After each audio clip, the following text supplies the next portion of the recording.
আসসালামু আলাইকুম। কেমন আছেন সবাই? আশা করি সকলে ভালো আছেন, আমিও ভালো আছি।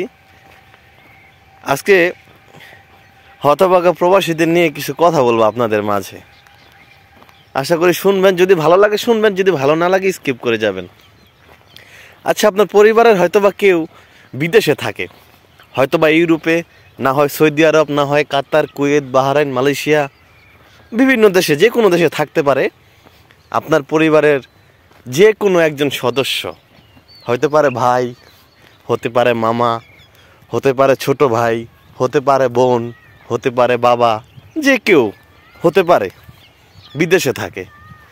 আচ্ছা, এই যে মানুষটা বিদেশে থাকে পরিবার ছাড়া, ছেলে মেয়ে ছাড়া, ভালোবাসার মানুষকে ছাড়া, মা বাবাকে ছাড়া, বন্ধু বান্ধব সবাইকে ছাড়া, এই যে প্রবাসে থাকে, বিদেশে থাকে, টাকা ইনকাম করে, উপার্জন করে, কষ্ট করে, কাদের জন্য?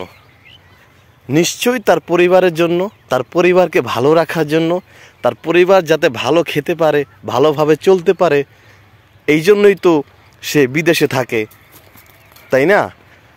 আচ্ছা, আপনারা বাংলাদেশে থাকছেন, ভালো খাচ্ছেন, ভালো পড়তেছেন, সব কিছুই করতেছেন, কিন্তু কিন্তু এই মানুষটার কথা কি আপনাদের মনে পড়ে? সত্যি করে বলবেন, সত্যি করে বলবেন যে এই মানুষটার কথা কি মনে পড়ে? এই যে হতভাগা প্রবাসী, সে যে বাহিরের দেশে থাকে, অচেনা অজানা জায়গায় এই যে থাকে, অপরিচিত মানুষ, আত্মীয় স্বজন কেউ পাশে নাই, এই মানুষটার কথা কি আপনাদের মনে পড়ে? আপনাদের ভালো রাখার জন্য কিন্তু সে বিদেশে গেছে, প্রবাসে গেছে, তার কথা কি মনে পড়ে? সত্যি করে বলবেন। আমি যদি বলি যে মনে পড়ে না, হ্যাঁ, আমার কথাটাই সত্য, মনে পড়ে না।